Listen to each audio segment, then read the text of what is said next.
रामेश्वरम मंदिर, जिसे श्री रामनाथ स्वामी मंदिर के नाम से भी जाना जाता है, भारत के तमिलनाडु राज्य में स्थित एक प्राचीन और पवित्र मंदिर है। यह मंदिर हिंदू धर्म के 4 धामों में से एक है और विशेष रूप से भगवान शिव और श्री राम से जुड़े धार्मिक, ऐतिहासिक और वास्तुकला के चमत्कारों के लिए प्रसिद्ध है। लेकिन इसके साथ ही यह मंदिर कई रहस्यों को भी समेटे हुए है, जो न केवल श्रद्धालुओं बल्कि वैज्ञानिकों के लिए भी आकर्षण का केंद्र बने हुए हैं। आइए विस्तार से जानते हैं उन रहस्यों के बारे में।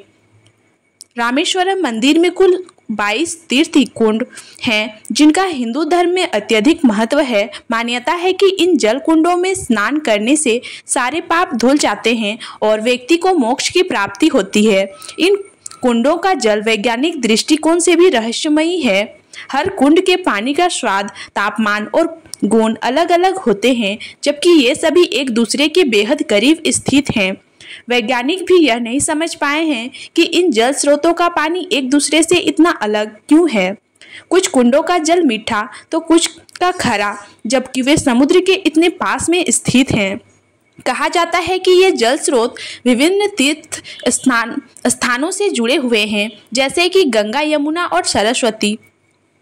रामेश्वरम मंदिर के गलियारे दुनिया के सबसे लंबे मंदिर गलियारों में से एक माने जाते हैं। मंदिर का गलियारा लगभग 197 मीटर लंबा, 133 मीटर चौड़ा और 6.7 मीटर ऊंचा है। इसमें 1212 नक्काशीदार स्तंभ हैं, जो एक अद्भुत दृश्य प्रस्तुत करते हैं। प्रत्येक स्तंभ पर अत्यंत सुंदर और बारीक नक्काशी की गई है, जो द्रविड़ शैली की उत्कृष्टता को दर्शाती है। इन स्तंभों को इस तरह से बनाया गया है कि जब आप गलियारे में चलते हैं तो यह महसूस होती है कि वे लगातार आपके साथ आगे बढ़ रहे हैं।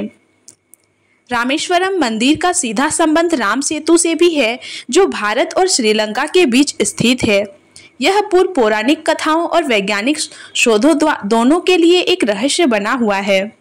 यह माना जाता है कि इस सेतु का निर्माण स्वयं भगवान राम की वानर सेना ने किया था, ताकि वे लंका जाकर रावण का वध कर सकें। नासा और अन्य वैज्ञानिक संगठनों द्वारा किए गए शोधों में यह बात सामने आई है कि राम सेतु के पत्थर पानी में तैरते हैं, जो एक बड़ा रहस्य है। वैज्ञानिकों ने पाया कि ये पत्थर एक विशेष प्रकार की हैं, जिनमें हवा भरी होती है, लेकिन उनकी उत्पत्ति और निर्माण को लेकर अब भी रहस्य बना हुआ है। कुछ मान्यताओं के अनुसार यह पुल करीब 5000 से 7000 वर्ष पुराना हो सकता है, जबकि कुछ शोध इसे प्राकृतिक संरचना भी मानते हैं। रामेश्वरम मंदिर में 2 शिवलिंग स्थापित हैं। रामलिंगम, जिसे स्वयं भगवान राम ने माता सीता के साथ मिलकर समुद्र तट पर स्थापित किया था। विश्वलिंगम, जिसे भगवान राम ने कैलाश पर्वत से मंगवाया था और इसकी पूजा सबसे पहले करने का निर्देश दिया गया था। मान्यता है कि जब राम समुद्र तट पर शिवलिंग स्थापित करने लगे तो वह तैयार नहीं था, इसीलिए माता सीता ने रेत का शिवलिंग बनाया, जिसे रामलिंगम कहा जाता है।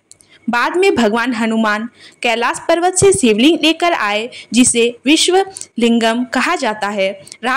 भगवान राम ने आदेश दिया कि मंदिर में पूजा पहले विश्वलिंगम की होगी और यह परंपरा आज भी निभाई जाती है। रामेश्वरम मंदिर के समुद्र तट पर एक अद्भुत और रहस्यमयी घटना घटती है। जहां आमतौर पर समुद्र की लहरें तेज होती हैं, वहीं रामेश्वरम के समुद्र तट पर पानी बेहद शांत रहता है। मंदिर के पास स्थित अग्नि तीर्थ में समुद्र का पानी बहुत ही कोमल और शांत दिखाई देता है, जो वैज्ञानिकों के लिए भी एक रहस्य बना हुआ है। कुछ मान्यताओं के अनुसार यह भगवान राम के वरदान का प्रभाव है, जिससे यह समुद्र हमेशा शांत रहता है। मंदिर के अंदर एक स्तंभ ऐसा है जिसकी कोई छाया नहीं बनती, चाहे किसी भी दिशा से प्रकाश डाला जाए। यह रहस्य वैज्ञानिक दृष्टि से भी आश्चर्यजनक है और अब तक इसका कोई ठोस जवाब नहीं मिल पाया है। कुछ विद्वानों का मानना है कि यह मंदिर की अद्भुत स्थापत्य कला का परिणाम है। रामेश्वरम मंदिर की वास्तुकला इतनी सटीक और जटिल है कि यह आज भी इंजीनियरों और वैज्ञानिकों के लिए शोध का विषय बनी हुई है। मंदिर का निर्माण द्रविड़ शैली में किया गया है, जिसमें ऊंचे गोपुरम और विस्तृत गलियारे शामिल हैं। इसकी दीवारों पर की गई नक्काशी यह दर्शाती है कि उस समय के शिल्पकार कितने कुशल थे। इतनी विशाल संरचना होने के बावजूद यह मंदिर वर्षों से प्राकृतिक आपदाओं से सुरक्षित बना हुआ है। रामेश्वरम मंदिर न केवल धार्मिक रूप से महत्वपूर्ण है, बल्कि इसके पीछे छिपे रहस्य भी इसे एक अनोखा और अद्भुत स्थान बनाते हैं। चाहे वह मंदिर के 22 जल कुंडों का रहस्य हो, राम सेतु का निर्माण हो, शिवलिंगों की मान्यता हो या फिर मंदिर की अद्भुत वास्तुकला, हर चीजों में एक गहरा रहस्य छुपा हुआ है। यही कारण है कि यह मंदिर न केवल श्रद्धालुओं के लिए बल्कि वैज्ञानिकों और इतिहासकारों के लिए भी एक महत्वपूर्ण अध्ययन स्थल बना हुआ है।